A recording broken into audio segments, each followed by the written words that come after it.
Welcome guys, आपका फिर से स्वागत है एक नई क्लास के साथ। और जिसमें आज हम यहाँ पर कुछ एग्रीकल्चर ऑब्जेक्टिव क्वेश्चंस के बारे में बात करेंगे, जिसमें यहाँ पर आपको याद रखिएगा वो सारी क्वेश्चंस देखने को मिल जाएंगे जो कि आपको एग्जाम की दृष्टि से काफ़ी इंपॉर्टेंट है। तो यहाँ पर आप देख सकते हो कि आज की क्लास में हम बात करेंगे एनिमल हस्बेंड्री के कुछ इंपॉर्टेंट क्वेश्चंस को। ठीक है, तो चलिए क्लास को बिना कोई टाइम वेस्ट किए आज की क्लास को स्टार्ट करेंगे। इससे पहले जो भी यहाँ पर नई स्टूडेंट है वो चैनल को सब्सक्राइब जरूर कर ले और पास के बेल आइकन को जरूर प्रेस कर दे ताकि आने वाली सभी वीडियोज़ का नोटिफिकेशन आपको साथ साथ मिलता रहे। चलिए नेक्स्ट क्वेश्चन के यहाँ पर बात करेंगे, मतलब आज का हमारा जो फर्स्ट क्वेश्चन है उसको हम यहाँ पर क्लियर कर लेते हैं कि पेल्ट प्राप्ति हेतु किस नस्ल के मेमनों की हत्या की जाती है। मतलब याद रखिएगा, आपको ऐसे भी क्वेश्चन ये पूछा जा सकता है। कैसे याद रखिएगा, कैसी कौन सी नस्ल है जिससे पेल्ट सबसे ज़्यादा प्राप्त की जाती है। ठीक है, तो आपको बिल्कुल कन्फ्यूज़न नहीं होना है। याद रखिएगा, आपको या तो मेमनों की हत्या पूछी जाती है। मेमनों की हत्या क्यों की जाती है, याद रखिएगा पेल्ट प्राप्त करने के लिए क्यों की जाती है, पेल्ट प्राप्त करने के लिए। और ये जो मुख्यतः किया जाता है, ये किया जाता है कराकुल से। क्यों? क्योंकि याद रखिए जो कराकुल जो ब्रीड होती है, जो नस्ल होती है, इससे अच्छा खासा पेल्ट प्राप्त हो जाता है। नेक्स्ट क्वेश्चन के यहाँ पर बात करेंगे कि भेड़ के आवाज़ को क्या कहते हैं। तो याद किया भेड़ के आवाज़ को पैन कहा जाता है। काफ़ी इंपॉर्टेंट क्वेश्चन है। जैसे कि गाय और भैंस का अगर बात करें तो उनका सेड कहलाता है, लेकिन याद रखिए भेड़ का क्या कहलाता है, तो भेड़ का कहलाता है पैन कहलाता है। डाउन कवर का उपयुक्त समय क्या होता है। अब याद रखिए डाउन कवर का सबसे पहले तो संबंध किससे होता है, तो ये होता है गर्भावस्था से होता है। अगर आपको संबंध पूछा है तो गर्भावस्था से इसका संबंध होता है। और अगर हम बात करते हैं डाउन कवर, ठीक है, तो ये वह टाइम होता है जब मान लीजिए कोई प्रसव क्रिया होने वाली है उससे 15 दिन पूर्व का समय। ठीक है, मतलब जो मादा पशु होता है वो बछड़े को जन्म देता है, उससे 15 दिन का जो पहले का जो समय होता है उसी को याद रखिए हम डाउन कवर के नाम से जानते हैं। और अगर हम बात करते हैं 60 दिन पूर्व एक क्रिया की जाती है, जब वो बियाने वाली होती है उससे 60 दिन पहले एक क्रिया की जाती है, उसे हम क्या कहते हैं, तो उसे हम बोलते हैं याद रखिए शुष्क काल, मतलब ड्राई पीरियड, शुष्क काल कहते हैं। और इसमें हम क्या करते हैं शुष्क काल में, याद रखिए जो पशु है उसका दूध निकालना बंद कर देते हैं। ये भी क्वेश्चन आपको एग्जाम में पूछा जा सकता है। तो याद रखिएगा 60 दिन पहले जो क्रिया की जाती है वो कौन सी होती है, याद रखिएगा वो होती है ड्राई पीरियड, शुष्क काल। और शुष्क काल में हम क्या करते हैं, याद रखिए दूध निकालना बंद कर देते हैं। चलिए नेक्स्ट क्वेश्चन यहाँ पर बात करेंगे कि भेड़ का गर्भकाल कितने दिन का होता है। तो याद रखिए सबसे कम होता है, बकरी से भी कम होता है, किसका होता है, भेड़ का ही होता है। तो डायरेक्ट याद रखिए 147 147। बकरी का आप याद रखोगे डायरेक्ट, अगर तो याद रखिए 151 आपको ध्यान रखना है।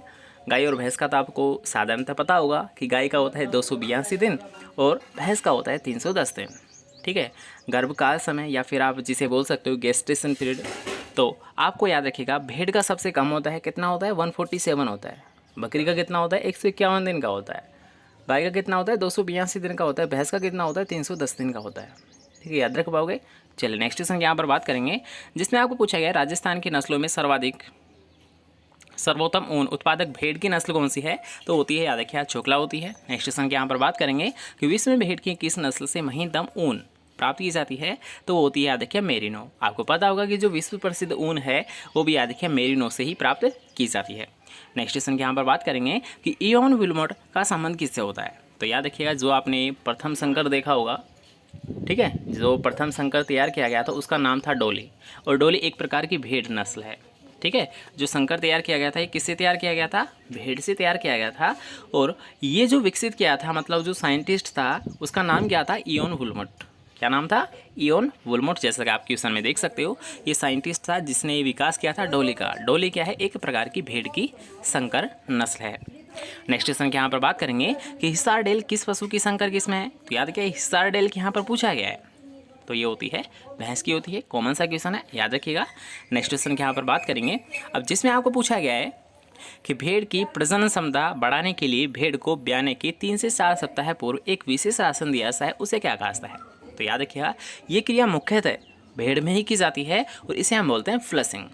वैसे याद रखिएगा ज़्यादातर तौर पर ये क्वेश्चन आपको ऐसे पूछाता है कि फ्लशिंग होती क्या है। तो याद रखिए फ्लशिंग होती क्या है कि भेड़ के गर्भकाल में जो अतिरिक्त उसे क्या दिया जाता है, खाद्य पदार्थ दिया जाता है, अतिरिक्त भोज्य पदार्थ दिया जाता है, उसी को क्या बोला जाता है, याद रखिएगा फ्लशिंग कहलाता है। दोबारा से देख लीजिए कि भेड़ का प्रजनन क्षमता के समय उसको अतिरिक्त खाना देना, अतिरिक्त भोज्य पदार्थों को खिलाना ही क्या कहलाता है, फ्लशिंग कहलाता है। ठीक है, चलिए नेक्स्ट क्वेश्चन के यहाँ पर बात करेंगे कि भेड़ में कृंतन दांत होते हैं केवल नीचे की जबड़ों में। कृंतक दांत तो होते हैं, लेकिन कहाँ पर होते हैं? ऊपर की जबड़ों में नहीं होते, बल्कि नीचे की जबड़ों में होते हैं। देखा होगा, ये नीचे के जबड़े होते हैं, ऊपर के भी होते हैं, लेकिन यहाँ पर क्या होता है? एब्सेंट होते हैं कृंतक दांत, ठीक है, नीचे वाले जबड़ों में ही पाए जाते हैं। नेक्स्ट क्वेश्चन यहाँ पर बात करेंगे कि भेड़ की नाड़ी गति प्रति मिनट कितनी होती है। तो याद रखिएगा, जितना ज़्यादा बड़ा पशु होगा तो उसकी नाड़ी गति उतनी ही स्लो होगी। थोड़ा सा एक कॉमन सेंस याद रखिएगा कि अगर मान लीजिए कोई गाय भैंस है, बकरी से तो बड़ा है, ठीक है, ऐसे तो नहीं बोल रहा मैं बहुत ज़्यादा बड़ा होगा, ऐसे तो नहीं हो सकता, लेकिन बकरी को आप एक बार देख रहे हो और आप उसी की दृष्टि से गाय को देख रहे हो तो अंतर तो समझ आ रहा है। मतलब बड़ा कौन सा है, बकरी या फिर भैंस है? कॉमन सी बात है, भैंस है, ठीक है। तो उनकी याद रखिए नाड़ी गति थोड़ी हल्की होती है, मतलब कम होती है।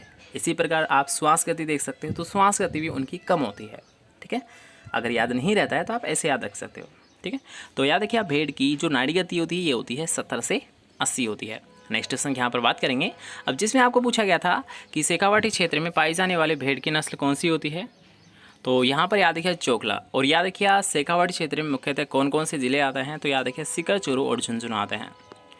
सीकर, चूरू और झुंझुनू आते हैं। याद रखिएगा जो शेखावाटी क्षेत्र है उसमें मुख्यतः चोकला ही पाई जाती है, और चोकला को याद रखिए छापर के नाम से भी जाना जाता है। चोकला को छापर के नाम से भी जाना जाता है। इसके अलावा चोकला को याद रखिए राजस्थान की मेरिनो भी बोला जाता है। क्या बोला जाता है? राजस्थान की मेरिनो भी से बोला जाता है। नेक्स्ट क्वेश्चन की यहाँ पर बात करेंगे कि मेरिनो भेड़ एवं बीकानेरी के संकरण का उत्पाद होता है। तो याद रखिएगा ये होता है हिसारडेल। वैसे याद रखिएगा जो हिसारडेल की अभी हमने चर्चा की थी यहाँ पर, वो थोड़ा सा यहाँ पर सॉरी गलती से हुआ है। हिसारडेल किसकी संकरण नस्ल होती है? तो ये भेड़ की होती है, ठीक है, इसे राइट कर लीजिएगा, भैंस की नहीं होती है हिसारडेल। ओके, चलिए अब यहाँ पर नेक्स्ट क्वेश्चन के यहाँ पर बात करेंगे कि भेड़ में निषेचन व प्रसव की क्रिया क्या कहलाती है। तो उसे हम बोलते हैं, याद रखिए, टपिंग व लैम्बिंग। याद रखिएगा सबसे पहले आपको बताना था निषेचन क्रिया, उसके बाद में आपको बताना था प्रसव क्रिया। तो सबसे पहले याद रखिए निषेचन होता है उसे टपिंग, और प्रसव होता है उसे लैम्बिंग कहते हैं।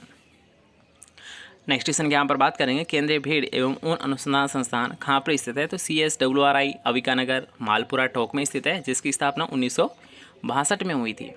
अविकानगर मालपुरा टोंक में CSWRI central ship and wool research institute स्थित है, जो कि याद रखिएगा जिसकी स्थापना 1962 में हुई थी। नेक्स्ट क्वेश्चन यहाँ पर बात करेंगे जो बिना पानी पिए 3 से 4 दिन रह सकती है, वो कौन सी नस्ल है? वो होती है जैसलमेरी, ठीक है।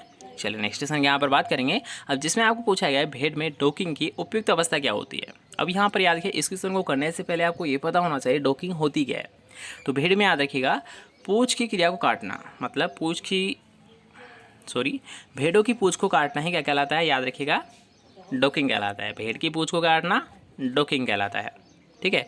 और इसकी जो आयु होती है, मतलब कब तक ये कर लेनी चाहिए, तो ये याद रखिए 7 से 14 दिन के अंतर्गत ये कर लेनी चाहिए।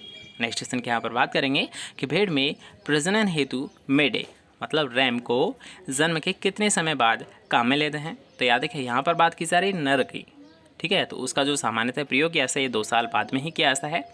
नेक्स्ट क्वेश्चन यहाँ पर आपको पूछा गया है कि एक मेढा का मतलब है नर पशु, ठीक है, एक मेढा साल भर में कितनी भेड़ों को गर्भित कर सकता है?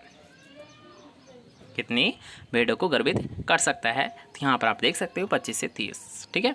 तो आई थिंक यहाँ पर कुछ क्वेश्चन आपको नए भी देखने को मिले होंगे, और कुछ आज की क्लास से आपको सीखने को मिला होगा। अगर आपको कुछ सीखने को मिला है, अगर आपको क्लास पसंद आई तो वीडियो को लाइक कर दीजिए, इसके साथ साथ शेयर कर दीजिए। चैनल पे अभी तक नहीं हो तो चैनल को सब्सक्राइब कर लीजिए, ताकि आने वाली जितनी भी यहाँ पर क्लासेस आपको नोट के साथ साथ मिलते रहे, ठीक है। चलिए मिलता है नेक्स्ट क्लासेस, अच्छे से पढ़िए, अच्छे से रहिए, बाय बाय, टेक केयर।